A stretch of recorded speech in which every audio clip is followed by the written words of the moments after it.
Hello and welcome to the Aviation Briefing with me, William Hallowell. In this podcast series, I speak with media and industry guests about the biggest stories and topics in aviation. Today, I'm joined by Ivan Stevenson, who is the curriculum lead for aviation management at Coventry University, and Ryan Ewing, who is editor of AirlineGeeks. So thank you very much for you both for joining me today. Glad to be here. Hi, William. Good to be with you. So today we're going to be talking about quite a big story in aviation. Obviously, a Boeing whistleblower has been reported to have died in the US earlier this week. What do we know about this story so far, Ryan, and also Boeing's ongoing safety crisis?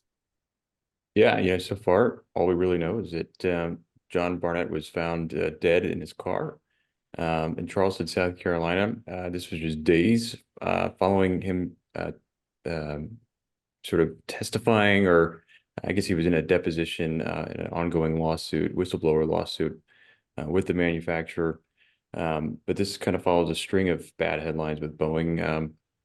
Last week we had a handful of sort of unrelated Boeing incidents to the 737 MAX crisis, but certainly drove some media headlines. And then, of course, earlier this week at a JP Morgan conference, CEO of Southwest, Bob Jordan, said that they'd be trimming back on capacity, which was a fairly significant headline. And in terms of, John Barnett was known as someone who repeatedly made accusations against Boeing with regards to absolutely. safety concerns.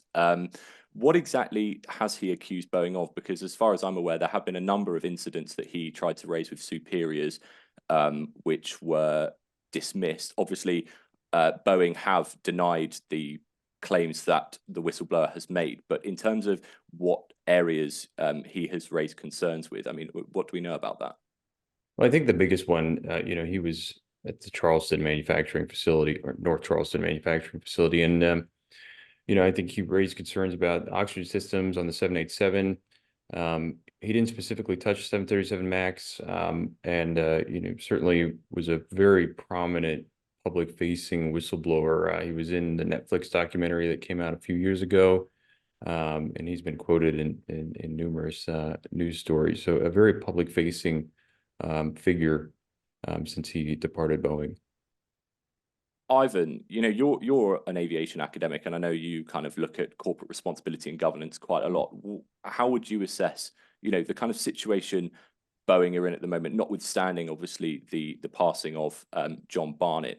It kind of seems as though Boeing are in a bit of a sticky wicket, for lack of a better phrase. I mean, what's your assessment of kind of from the Alaska Airlines incident in January up until this point? It seems that they are in quite a bit of difficulty with regards to, regulatory concerns, passenger concerns, and also, industry concerns as well.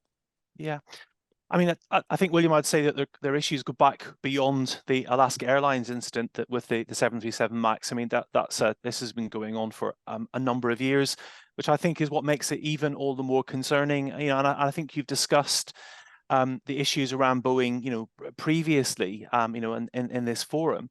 But I think the word I would use, it's shocking, it's deeply concerning that a company that has such a long history, pedigree, that is so respected in what it does, or has been respected, can allow itself to reach such a point.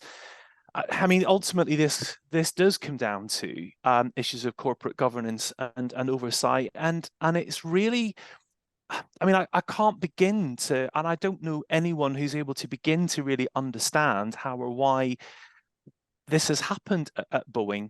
I mean, one of the interesting things is, I mean, you've mentioned there about Southwest, beginning to kind of trim back on their orders, etc. But I mean, for example, you look here in Europe, I mean, Ryanair, probably, I would say, I think is probably the world, Boeing's biggest customer for the 737. They're still quite firmly committed to the aircraft, although they've now said they're going to, want to put their own, feet on the ground, so to speak, to oversee the production process. But it is interesting that in such a safety critical manufacturing process, that, you know, in terms of managing these situations, you've got three principal, you know, guidelines, which are, you know, time, cost, and quality. And, you know, if you look at Boeing's list prices versus their average market selling price, and then you obviously have individual deals negotiated with specific airlines. You know, we're not party to the details of that, but they are obviously probably in many cases, or in some cases, certainly even below the average market price. But when you start to kind of deal into that kind of, you know, cost cutting, something has to give. And, you know, you can't maintain, and this idea that you can maintain your optimum quality output for the same cost and time and scope, it doesn't add up. Something has given. And at the end of the day, there has to be ownership and accountability at board level. And what's really concerning is this has not happened. I don't know how many more incidents need to happen, how many more deaths potentially do they need to be before they finally step up and get a grip on this. This is an area that we have covered previously on the podcast, but this week I know that Boeing have said that they've had some FAA production audits done in January and February, and they are working with the FAA, the Federal Aviation Administration, to deliver a quality plan. They've also had an expert panel looking at their safety management system last year. So it seems that they are taking steps to address safety and quality on the production line, on the factory floor. But in terms of industry, Ryan, it kind of seems that media coverage of this and, you know, the ongoing issues with quality control, as you say, Ivan, you know, predating the Alaska Airlines incident in January, it seems that it's spiraled out of control and that Boeing has done actually very little to reassure industry, despite obviously, Ivan, your point, we've also covered this, you know, Ryanair have come out and said that, you know, we'll take up extra aircraft orders where there are cancellations. But in your view, Ryan, I mean, what can the plane manufacturer do to reassure the industry that they are addressing these points and that, you know, they are making those necessary changes? Well, you know, I think it really boils down to how Boeing communicates and how Boeing is transparent. And to be, you know, frank, Boeing has for decades has not been a fairly transparent company. And you know, there's some understandability there when it comes to the proprietary nature of the manufacturing process. But I think what it'll really boil down to for them is how they're transparent, how they're publicly communicating, and sort of top-down enterprise communication from the C-suite downward. And, you know, as you all know, you know, Boeing moved their headquarters several years ago from Seattle, their core manufacturing region, to Chicago, far away. I mean, you know, thousands of miles away. And, you know, I think that certainly rubbed some of the frontline workers at Boeing the wrong way. And it felt like the top level management staff was out of touch with what was going on the manufacturing floor. And I think that's something that, you know, certainly will have to change in terms of how that communication is done and how those top level executives are out and communicating with staff and communicating with the consumer at the end of the day. And when I mean consumer, I also mean the airline customers, of being transparent about what they're doing, because at the end of the day, that's really what's going to make or break Boeing's bottom line as well. And with regards to, you know, the area of accountability, Ivan, when it comes to, you know, governance and those areas, I mean, what do we know? You say that, you know, there hasn't been much accountability, but what do you think needs to be done in terms of reassuring the industry when it comes to accountability? I mean, are we looking at, I mean, I know we've got independent reviews and the FAA are going to be working closely with Boeing, but does it need to go further than that? That's a really interesting point, William. And I think, you know, Ryan's point about, you know, communication is actually, yes, very, very important. But going back to my previous point, you know, they've had years to try and sort this out. And something has gone very wrong. An interesting, you know, comparison. Corporate governance principles in the UK and in the US are somewhat different. There are overlaps in terms of, you know, the idea of what corporate governance is supposed to achieve, but they the principles and the way it's kind of viewed and implemented is somewhat different. In the US, it's very, very directive. It's very, there are a lot of financial implications. It's very directed in law, and it's quite punitive in terms of if you don't get it right.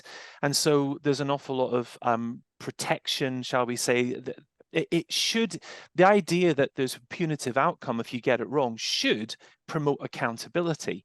But the evidence seems to suggest that that isn't the case. In the UK, it's different. It works on the basis of principles. You follow the principles and you report. And if you don't follow the principles, you need to explain why. Now, we have our own issues with corporate governance here in the UK, and we've had a number of interesting, not related to aviation, but other interesting scandals that have emerged over the last couple of years. So it's not to say that one approach is actually necessarily better than the other, but in the UK, it is concerning. Now, the question about where they go, I mean, you mentioned the FAA audits. I mean, I understand from what I've seen that actually that Boeing, that those audits have raised very, very significant issues on a number of occasions, very concerning issues. But the FAA has to take responsibility, and because that's their job as the regulator.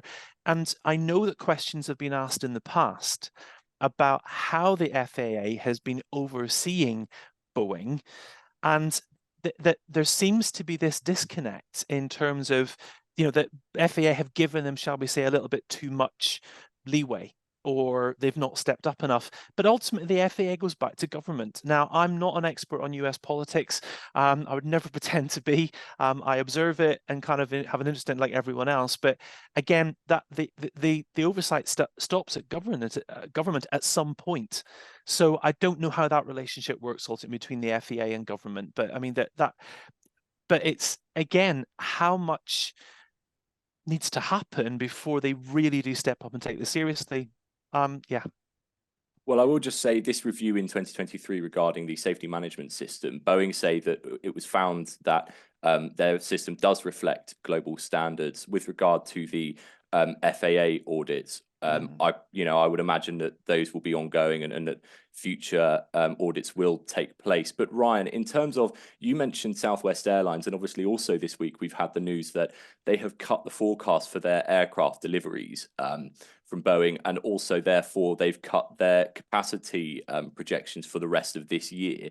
For some time we have had airlines coming out and, you know, potentially saying that, you know, we're going to cut aircraft orders because of these safety concerns. That was right after Alaska Airlines, and to some extent has been ongoing. But I mean, what effect will that have for Southwest specifically? And also, I mean, are we likely to see a kind of domino effect with other airlines, you know, taking similar steps to ensure that, you know, their safety procedures are paramount as well?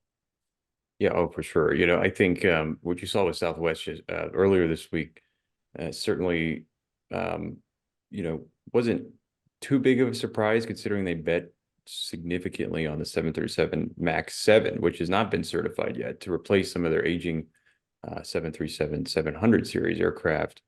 And trimming back on that, you know, capacity, you can start to see the domino effect within the airline. I mean, you know, they've slowed down their pilot hiring plans. You know, network growth becomes fairly significantly hampered. And, you know, for lack of a better term, Southwest has put their eggs in one basket with Boeing, and you know, these next generation aircraft that they need to replace some of these 20-plus-year-old 737-700s is going to be you know, fairly important. But on the other hand, you know, United was at this JP Morgan conference as well, and their CEO Scott Kirby said that they're basically telling Boeing to stop, you know, manufacturing the MAX 10 for them, and they're going to look at just kind of going with the already certified MAX 9 series. And they also certainly floated out that they're in the market for A321s as well. But here in the States, you know, we have kind of a mixed bag. You know, American came out last week saying that they're going to place an order for the 737 MAX 10. You know, they were sure to mention in an Investors Day conference that they have ample options available if Boeing is unable to deliver. But, you know, it's been a bit of a mixed bag. And, you know, kind of circling back to United as well, they slowed down pilot hiring for several months because citing issues with Boeing deliveries. And At both Southwest and United, they've said that you know, they're basically cutting their delivery forecast this year in almost half, which is substantial. So looking now, you know, to the future with regards to where Boeing stands, obviously there are, you know, issues. There have been historic issues with the MAX 9, and I think that's probably why the industry was so, you know, or why the Alaska Airlines incident has kind of blown this up, this issue, this story. But could this potentially be the kind of the start of, you know, things getting worse? I mean, ever since, you know, the new year at the beginning of January, when the door panel was blown out mid-flight on the aircraft, it has been a series of, you know, new stories coming out, which, you know, for lack of a better way of putting it, you know, they have harmed Boeing's reputation, haven't they, Ivan? Very much so. And I mean, a point maybe to reflect on is going back to, you know, the fact that Ryanair has stepped up to say that they will take any orders that, you know, that are kind of passed over, etc. Ryanair are desperate for capacity. But if you go back to, you know, again, my point about, you know, those aircraft are being purchased at a significant discount. We don't know what it is. But the situation that Boeing is in terms of potential, you know, with significant order cancellations, etc., and in some ways, you know, large purchase, anyone that's prepared to commit to a large purchase has Boeing over a barrel. And, you know, if we're talking about a company recently that has seen its profits plummet and is in a very difficult situation, I mean, you end up in a situation where you're discussing the question about, can this company be allowed to fail? Now, I can't answer that, but that again goes back to those questions about the governance principles and how, you know, corporations are governed and overseen, you know, at a very high level. Is there a way out of this? I mean, I really don't know. I would be very concerned. And I mean, going to reflect on a personal level, would I get on a Boeing 73 MAX aircraft at the moment? I've flown on a MAX 9 a couple of times. Very nice aircraft. It was, you know, I had no issues with it. Would I get on a MAX 10? I probably would. And the reason for that is that, you know, let's, you know, maybe put a positive thing on this possibly.